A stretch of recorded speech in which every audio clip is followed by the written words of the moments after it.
Assalamualaikum warahmatullahi wabarakatuh. Nama aku Novia Srulandari, NIM 2014-2063, kelas Perbankan Syariah 3B. Di sini saya akan menjawab pertanyaan dari kuis yang Ibu berikan.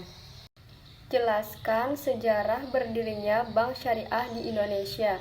Setelah adanya rekomendasi dari Lokakarya Ulama tentang bunga bank dan perbankan di Cisarua, Bogor pada tanggal 19 sampai 22 Agustus 1990 yang kemudian dibahas lebih mendalam pada Musyawarah Nasional 4 Majelis Ulama Indonesia yang berlangsung di Hotel Sahid Jaya Jakarta pada tanggal 22 sampai 25 Agustus 1990, dibentuklah kelompok kerja untuk mendirikan Bank Syariah di Indonesia.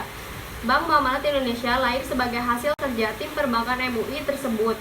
Akte pendirian PT Bank Muamalat Indonesia ditandatangani pada tanggal 1 November 1991. Pada saat akte pendirian ini terkumpul komitmen pembelian saham sebanyak 84 miliar.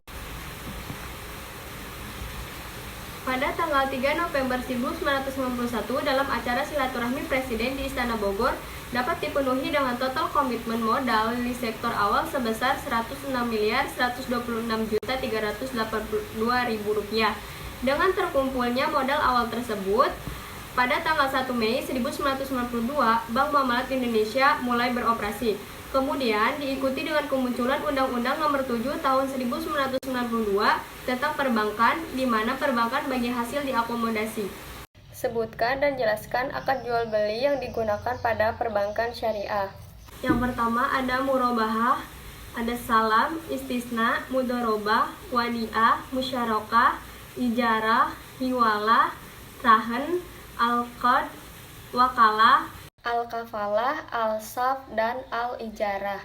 Jelaskan tahapan pembentukan dari BMT dan sebutkan modal awal yang harus disiapkan. Tahap pendirian BMT.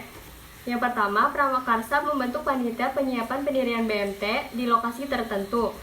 Yang kedua, P3B mencari modal awal atau modal perangsang sebesar 5 juta sampai 10 juta atau lebih besar mencapai 20 juta. Yang ketiga, atau langsung mencari permodal-modal pendiri dari sekitar 20-44 orang di kawasan itu untuk mendapatkan dana urunan hingga mencapai jumlah 20 juta atau minimal 5 juta. Yang keempat, jika calon permodalan telah ada, maka dipilih pengurus yang ramping 3-5 orang yang akan mewakili pendiri dalam penggeраkan kebijakan BMT.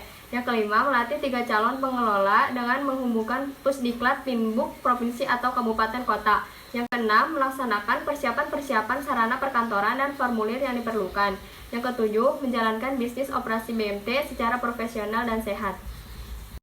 Modal pendirian BMT dapat didirikan dengan modal awal sebesar 20 juta atau lebih. Namun demikian, jika terdapat kesulitan dalam mengumpulkan modal awal, dapat dimulai dengan modal 10 juta. Jelaskan prinsip-prinsip pada asuransi syariah. Prinsip-prinsip asuransi syariah. Yang pertama, sesama muslim saling bertanggung jawab. Kehidupan di antara sesama muslim terikat dalam suatu kaidah yang sama dalam menegakkan nilai-nilai Islam. Yang kedua, sesama muslim saling bekerja sama atau bantu-membantu. Seorang muslim akan berlaku bijak dalam kehidupan. Ia merupakan bagian yang tidak terpisahkan dari sistem kehidupan masyarakat. Yang ketiga, sesama muslim saling melindungi penderitaan satu sama lain. Hubungan sesama muslim tersebut dapat diibaratkan suatu badan yang apabila salah satu anggota badan terganggu atau kesakitan, maka seluruh badan akan ikut merasakan.